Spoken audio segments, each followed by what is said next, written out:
Joe, yesterday Bay Area students finished a 30-hour fast to help raise money for poor children in other countries. Now, two of the teens who participated are here with us this morning. We have Kristina and Kaiden, both from Sonoma High School. Good morning to both of you. Thanks for being here. Good morning. Well, first of all, this is part of an international youth movement to fight hunger.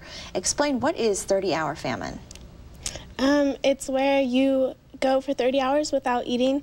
We spent it with our youth group. We rented a hotel and just bonded and hung out. And you don't eat for 30 hours, and then you have a big feast at the end. So what was that like for you?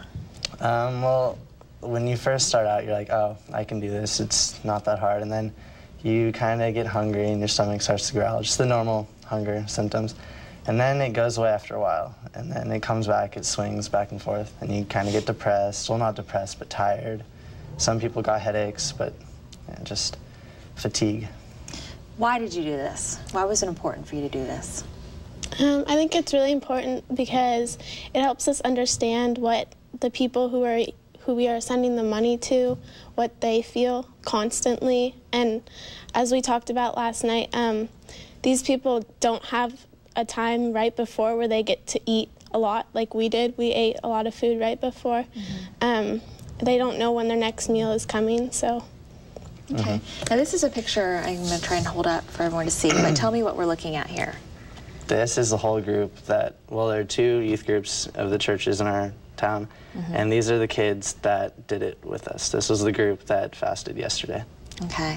Now, Joe wanted to know, what did you eat once it was all over? And were you feeling relieved that you could eat?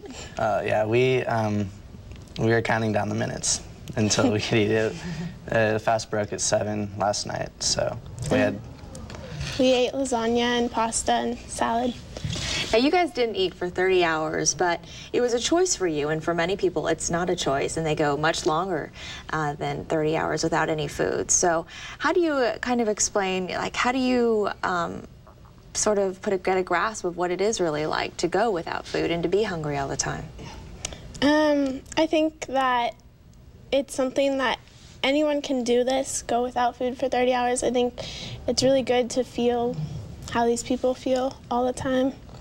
Do you actually feel, though, that you got a good understanding, though, for what it's like? Yeah. Yeah, I mean, it's not like we go and do this, like, every day. I mean, it's an experience that you have to do it to be able to, like, know how it really feels. So what is the message that you want to get out there by doing this? What is it that you want to tell other people out there about your experience and what you learned, and what is the message that you want to spread to other people?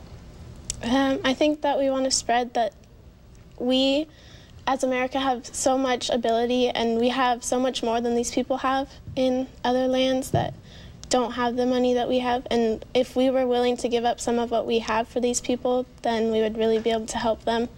They would be able to reach their abilities. Okay, and you did this with a group, right? And called World Vision. And explain these other two photos that you brought here. Our youth group and our church sponsors these two children. This is Hamanot. He lives in Ethiopia.